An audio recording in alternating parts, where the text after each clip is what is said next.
deux questions rapides. Bon, alors juste votre avis sur l'évolution de votre photovoltaïque en Chine, pas sur les installations, mais sur ce qui s'est passé, hein, la courbe, et puis là on voit Suntech ou d'autres qui commencent à descendre. J'ai juste une deuxième question sur est-ce que la Chine va commencer à acquérir de plus en plus d'acquisitions de sociétés technologiques à l'extérieur pour justement réaccélérer son innovation technologique? Je ne sais pas qui peut répondre. Sur le photovoltaïque, je te laisse. Pour vous parler de la chute de Suntech, par exemple, oui. Il y a Pour la chute de Suntech, les dernières informations que j'ai lues dans la presse, comme chacun, montrent quand même qu'il y a deux facteurs explicatifs. Des erreurs de stratégie et de gestion et une consolidation opportune du secteur avec des acteurs qui n'étaient pas forcément dans les faveurs des dirigeants du Parti communiste. Alors plus sur le... Est-ce que le gouvernement chinois va continuer à subventionner son industrie photovoltaïque pour l'export? Alors, assurément, oui. Vraisemblablement, j'ai pas compris, enfin, je suis pas sûr d'avoir compris et saisi ta première question. C'était de savoir si les industriels chinois ou la Chine, plus globalement, allaient continuer à acquérir, c'est ça, des sociétés étrangères? Parce que... Non, la deuxième question, c'est sur l'innovation technologique. Est-ce que la Chine va aller dans une phase d'acquisition très rapidement de sociétés technologiques clean tech?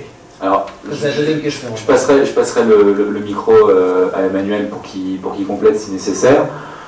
Ce que je pense de ça, et ce que j'ai essayé de montrer en première partie, c'est que effectivement, si les Chinois ont utilisé l'arme de l'acquisition ou du rachat de lignes de production, mais ça c'est équivalent ou similaire, pour acquérir plus vite la technologie, ensuite, et notamment sur l'éolien terrestre, ils développent seuls.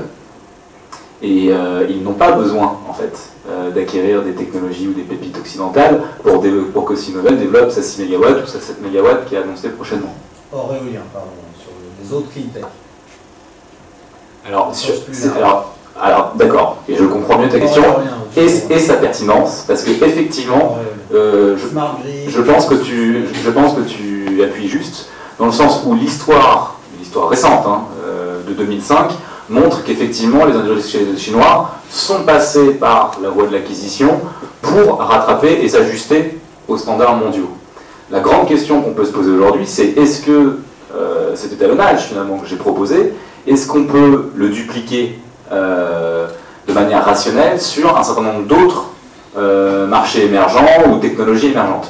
Je pense qu'il faut très largement aujourd'hui nuancer la généralisation dans ce qui est à dire. Regardons ce qui s'est passé de façon historique pour comprendre ce qui va se passer à l'avenir. Je crois que Emmanuel a très bien montré ça dans sa présentation. Aujourd'hui, la Chine, c'est le premier investisseur dans les renouvelables, dans le développement technologique, et l'autonomie dans l'innovation va se renforcer au fur et à mesure. La Chine utilise ce levier d'acquisition de technologies extérieures lorsque sa problématique se situe dans la phase d'incubation. Donc smart grid, véhicules propres, oui, c'est encore dans la phase d'incubation puisqu'il y a beaucoup de questions. Éolienne, non. Photovoltaïque, de moins en moins. Donc les clean tech qui se rapprochent de la phase de maturation, ça devient un enjeu politique, c'est plus un enjeu technologique, c'est donc là que la culture stratégique est la plus prévenante. Souveraineté, contrôle des dépendances et accroissement de la sécurité énergétique sont les premiers critères. Par contre, dans la phase d'incubation, oui, la Chine est ouverte à tous les partenariats. Je crois que General Electric a monté un centre de recherche sur les voitures électriques à Shanghai avec 400 chercheurs l'année dernière. Et puis, il y a un autre phénomène aussi qu'il faut, à mon sens, prendre en compte, c'est que ce que j'ai présenté au début, c'était vraiment une compétition, notamment sur le solaire, notamment une compétition par des prix compétitifs à la vente. Donc en fait, le gap concurrentiel qui a été arbitré par l'industrie chinoise, c'est de se dire, les Occidentaux, ils vendent à 100, moi je vais arriver en vendant à 40, et le différentiel suffira, sans être présent sur l'exploitation et maintenance, pour gagner les parts de marché. Aujourd'hui, on est quand même sur des trajectoires, alors, il faut prendre la mesure à ça, mais c'est quand même une tendance lourde, d'un différentiel du coût de main-d'œuvre, notamment, qui se réduit d'année en année et de manière assez importante ces derniers temps. Et que donc cette stratégie-là va être de moins en moins gagnante. Et donc ça complète les premiers éléments de réponse de tout à l'heure, qui consiste à présenter la Chine comme étant une nation autonome en termes d'innovation et de compétition internationale. Bonsoir. J'avais une question par rapport à votre présentation là, sur la culture stratégique et puis les décisions qui en ont découlé.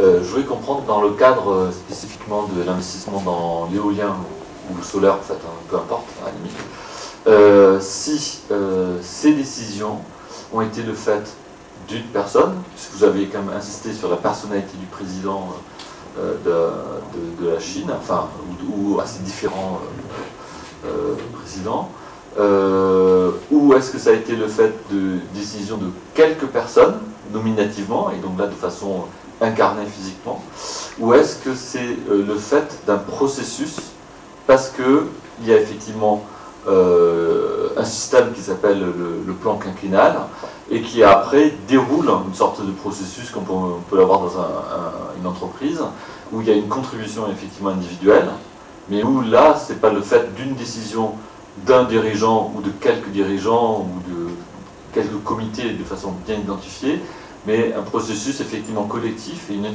forme, pas d'intelligence collective, mais vous voyez ce que je veux dire, voilà. Alors, c'est une question qui est très difficile, donc ma réponse va être très complexe. Il y a deux façons. La culture stratégique que j'ai invoquée ici, c'est une variable explicative qui est fournie et qui s'adresse à l'acteur Chine en tant qu'acteur de la scène internationale, de la société internationale. Les éléments biographiques, des générations de dirigeants ou autres, etc., ne sont pas des facteurs explicatifs. Okay ? La culture stratégique, c'est un milieu dans lequel tous les dirigeants et le Parti communiste chinois, tous les membres incarnés, toutes les personnes physiques sont imprégnés et qui contribuent à conditionner les hypothèses qui sont produites. D'accord ? Donc, au niveau de tous les dirigeants, la culture stratégique, c'est simplement un contexte dans lequel ils baignent lorsqu'ils sont confrontés à des décisions sur lesquelles ils doivent produire eux-mêmes leurs propres hypothèses. Lorsque les dirigeants, que ce soit Xi Jinping ou je dirais Deng Xiaoping, lorsqu'ils se posent ce genre de questions, ils vont favoriser les hypothèses qui renforcent, qui ne mettent pas en danger la souveraineté, qui renforcent le contrôle et qui améliorent la compétitivité économique. Voilà comment la culture stratégique est utilisée lorsque l'on veut expliquer les décisions qui sont produites. Ce que vous mettez en avant, c'est ce qu'on appelle la sociologie des organisations, qui explique les décisions produites comme étant le résultat de processus par des groupes au sein d'une institution qui mettent en avant plutôt les décisions qui les avantagent. Il y a une mise en compétition des décisions et un arbitrage. Mon propos ce soir, c'était de dire que oui, effectivement, ce modèle-là est un modèle explicatif qui peut permettre de comprendre pourquoi telle décision, parce que c'est tel ministère ou c'est telle partie du PCC qui va être la plus forte à un moment donné, qui va donc favoriser ces décisions. Donc ça, c'est un mode d'explication. Et le deuxième mode d'explication que l'on a parcouru ce soir ensemble, c'était de dire, quelles que soient les rivalités internes du PCC, les hypothèses qui sont produites ne seront jamais des hypothèses qui mettent en cause la souveraineté, qui introduisent des dépendances de vulnérabilité et qui font courir un risque à la compétitivité économique. J'ai répondu à votre question. Et en fait, c'est deux modèles explicatifs théoriques. Il y en a un qui s'appuie sur la notion d'acteur et l'autre qui s'appuie sur la sociologie des organisations. Et quand vous faites votre choix de théorie, vous avez déjà les facteurs explicatifs qui vous sont fournis avec le choix théorique.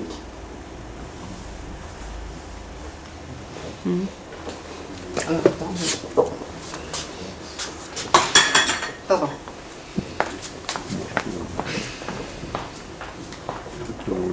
Bonsoir, merci pour ces présentations. Alors j'ai deux questions. La première, c'est au sujet des gaz de schiste. Vous avez dit, voilà, la Chine, elle a besoin d'eau aux endroits où elle a a priori du gaz de schiste. Alors j'ai deux questions sur les gaz de schiste. D'abord, comment on sait qu'il y a beaucoup de gaz de schiste en Chine? Et par ailleurs, quels sont les états des recherches en Chine par les chercheurs chinois, vu qu'il y en a tellement finalement sur les gaz de schiste? Et ensuite, deuxième chose, alors après je ne sais pas qui est-ce qui pourrait répondre, mais en fait je suis assez surprise par la première présentation en fait sur la différence de stratégie entre le photovoltaïque et l'éolien. L'éolien a été largement développé dans la deuxième présentation en expliquant que c'était finalement ça découlait de la logique de la culture stratégique chinoise, alors que la stratégie pour le photovoltaïque est aux antipodes de la culture stratégique présentée. Alors je voulais juste voir ce que vous pensiez de cela. Alors pour les réserves de gaz de schiste, c'est la Chine qui nous l'a annoncé. D'accord? Donc je répondrai par une pirouette. Si les États-Unis n'avaient pas trouvé de gaz de schiste, la Chine n'aurait pas trouvé de gaz de schiste. D'accord? Normalement, les réserves de gaz de schiste, elles sont identifiées par les géologues, enfin en fonction des confirmations des terrains, des échantillons et des forages d'exploration qui sont faits. Compte tenu de l'enjeu, de l'importance de l'enjeu, je donne du crédit à ces réserves de schiste qui ont été annoncées par la Chine. Maintenant, je n'ai pas plus d'informations que ça. Après, j'attire votre attention sur ce que l'on a dit. Le photovoltaïque, il est ici.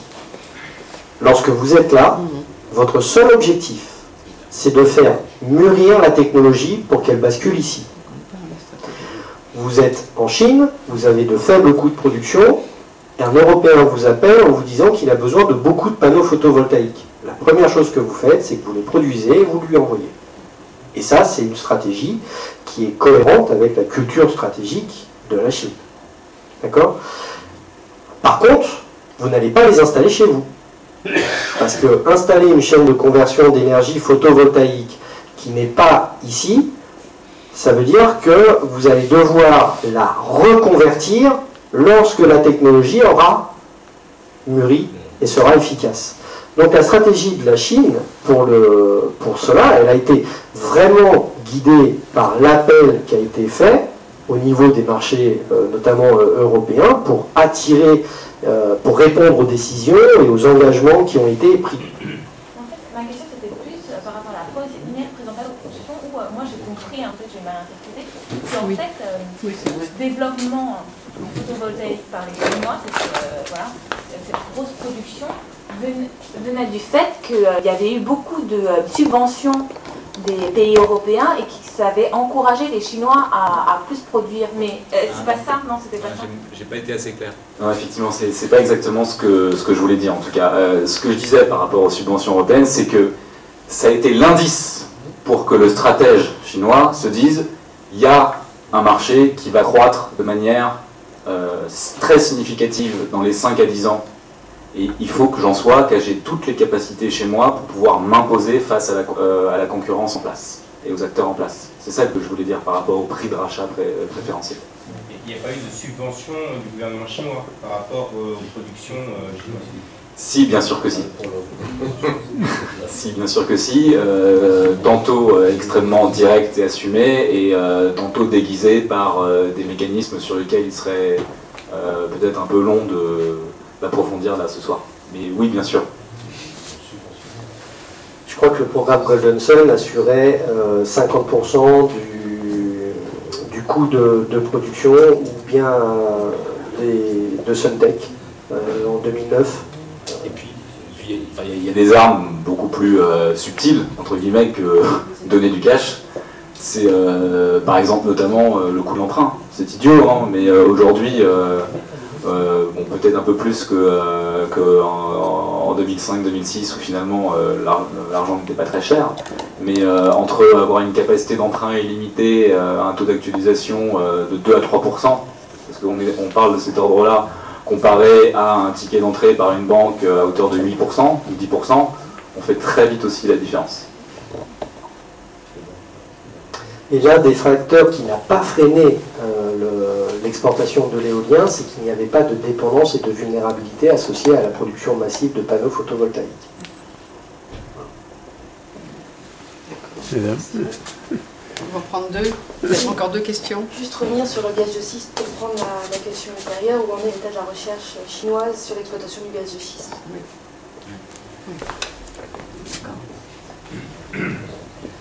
Ils en sont dans la phase, cet été, ils ont passé plusieurs accords de co-entreprise avec des Canadiens qui avaient de la compétence dans ce domaine-là. Total a aussi signé un accord important lors de la visite du président Rintao en France, de mémoire. Et pour l'instant, ils sont dans la phase de décision stratégique où ils se posent la question de savoir est-ce qu'ils peuvent envisager la production de gaz de schiste. Il faut savoir qu'en Chine, 7 des plus grands fleuves sont tous pollués, que 3 d'entre eux ont un niveau de pollution qui interdit l'utilisation de l'eau pour des usages industriels. Donc, s'il faut envoyer de l'eau comme ça dans les sols pour fracturer la roche et récupérer du gaz de schiste, ça va peut-être toucher à la productivité agricole. Et ça, c'est au cœur, au centre des enjeux stratégiques de la Chine, puisque la Chine, c'est 20% de l'humanité, 9% des terres arables. Et si j'ai bien compris ton exposé du jour, il faut faire très attention aux développements qui sont entamés en France sur l'arc électrique, parce que ça va beaucoup intéresser les Chinois. Certainement, comme on est en phase d'incubation pour des techniques de fracturation de la roche qui soient innovantes, oui, il y a des opportunités pour des pépites voilà, où on n'a plus besoin d'eau pour la Chine. Non, je voulais simplement dire, c'est pour faire un peu de pub, pardon, c'est que dans notre prochain flash, il y a un camarade de notre groupe qui a écrit un article sur les techniques alternatives à la fracturation hydraulique. Merci, c'est pas une question facile, donc je ne sais pas si vous pourrez répondre rapidement, mais je me demandais, vous avez certainement parlé de vos travaux à des Chinois, et je voulais savoir comment ils réagissaient. Est-ce qu'ils vous donnent raison? Est-ce qu'ils vous critiquent? Est-ce qu'ils élaissent vraiment des réserves ou pas?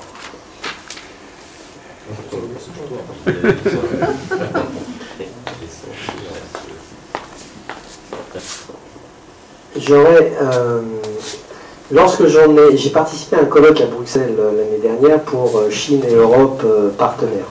Et lorsque j'ai fait mon exposé sur l'impact des clean tech sur les terres rares, j'ai eu deux réactions qui m'ont marqué. La première, c'est celle d'un journaliste britannique qui m'a demandé si les terres rares allaient être la géopolitique de l'énergie du pétrole des 50 prochaines années. Autrement dit, est-ce qu'il y aurait des guerres du pétrole pour les terres rares? Donc là, ma réponse a été non. Et ensuite, j'ai un diplomate chinois qui est venu me voir en me disant pourquoi vous pensez que la Chine ne basculera pas dans cette conflictualité. Et donc ma réponse a été de dire que en fait, la Chine a tout à perdre dans ce genre d'intervention où on mélange les moyens diplomatico-militaires avec des enjeux de stratégie économique. Et sa réponse a été d'acquiescer en disant qu'effectivement, dans la culture stratégique chinoise, ce qui importe, c'est un certain nombre de critères, la souveraineté, je l'ai dit, l'indépendance, l'autonomie, et en même temps, ce qui est important, c'est de comprendre que la Chine ne se développe pas selon un modèle nationaliste. C'est vraiment une recherche de la puissance au sens d'éviter les vulnérabilités. Donc voilà la réponse que j'ai eue de ce diplomate qui me semble bien en accord avec le propos que j'ai tenu ce soir. Très bien. Merci beaucoup. Merci.